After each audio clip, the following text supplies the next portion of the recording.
With the NFL draft just a week away, the Cleveland Browns made a move that has gotten a lot of buzz, and believe me, there's a lot more to it. I'll give you all the details, but first, make sure to hit that like button. Now, on to the news. The team has officially signed defensive end Julian Okwara, and while this isn't a blockbuster, this addition could have some sneaky implications for how the Browns approach their high-stakes draft decisions.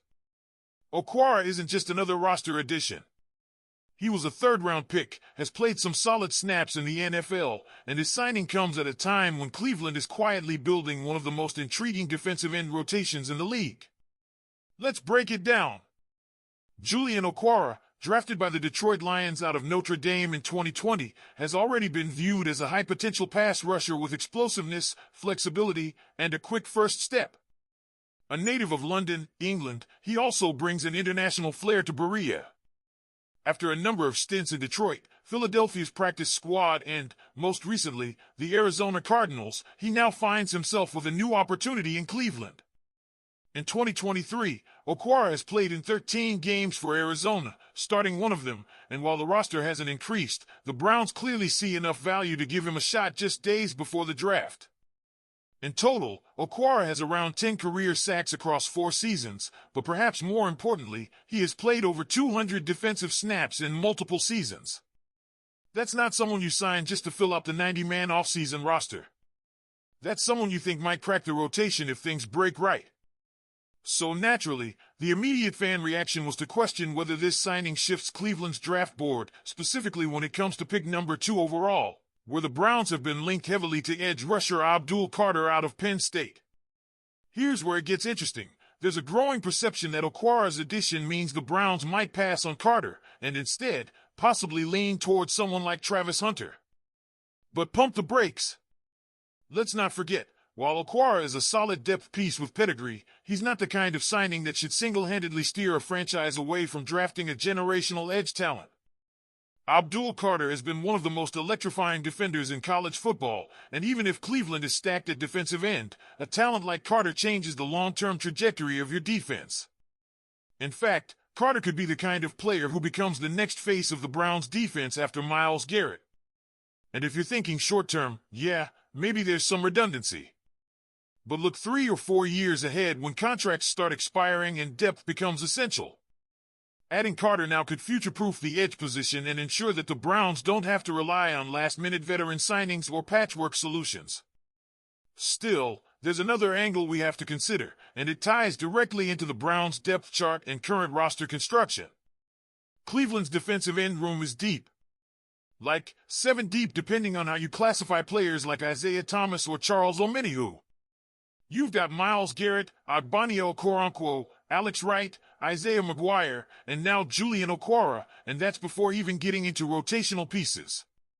So it's fair to ask whether the team might instead choose to reinforce another position with that number 2 pick, say, wide receiver. Enter Travis Hunter. Hunter continues to gain traction as a potential top 2 selection, and it's easy to see why. He's an electric offensive weapon, a natural separator, and someone the Browns reportedly view exclusively as a wide receiver at the next level, despite his versatility at Colorado playing both offense and defense. With Jerry Jeudy now in the fold and Amari Cooper in the later stages of his contract, Hunter could be that next-level playmaker who steps in and gives Cleveland a true number 1 wideout in the making. But here's where the Okwara signing still matters. It might not shift the Browns away from Abdul Carter, but it does give them a bit more breathing room. It's a safety net. If Carter somehow isn't available or if the team does choose to prioritize offense, they won't be scrambling for edge depth later in the draft. This also fits a bigger trend. The Browns likely don't love the defensive end options on day 3. The back end of this year's edge class is thin, and if you don't strike early, you may not strike at all. Signing Okwara now gives the team flexibility to focus on other positions if the draft board doesn't fall their way. And while we're here, let's talk about Isaiah McGuire. Quietly, he's one of the most intriguing names to watch in this rotation. A former 4th-round pick out of Missouri, McGuire showed real flashes last season, logging 2.5 sacks and stepping up in crucial moments after Zadarius Smith was traded. With Alex Wright dealing with injury issues, including a torn tricep or bicep early in the year, McGuire was thrust into action and looked more than comfortable. His development could be a huge X-factor in how this pass rush evolves in 2025. If the Browns roll into training camp with Garrett, Okoronkwo, Wright, McGuire, and Okwara, that's a competitive, deep group that doesn't need to rely on rookies. But that doesn't mean you pass on a talent like Abdul Carter if he's sitting there at number 2. It just gives you the option. So now it's your turn. You're Andrew Berry for a day. You're sitting at the draft table with the number 2 pick. Do you double down on defense with Abdul Carter, betting on elite pass rushing production for the next decade? Or do you shift gears, go all in on the offensive firepower, and grab Travis Hunter? Drop your answer in the comments. It's no secret that the Browns have been working hard on edge rushers this draft cycle. Abdul Carter, in particular, has been consistently linked to Cleveland for months. His speed, flexibility, and explosive first step would make him a lethal complement to Myles Garrett. But if there's any doubt in Andrew Berry's mind about Carter's fit, durability, or versatility, especially in Jim Schwartz's system, then this signing offers a measure of insurance. Not necessarily against Carter himself, but against being forced to pick an edge rusher at number 2 because the depth simply isn't there later in the draft. That's why this could be a preemptive move for day 3. Okwara isn't a long-term solution, but he's a proven stopgap solution and gives the Browns some leverage as the draft starts to thin out on the final day. This isn't a draft with a lot of defensive ends outside of the top 15 to 20 players.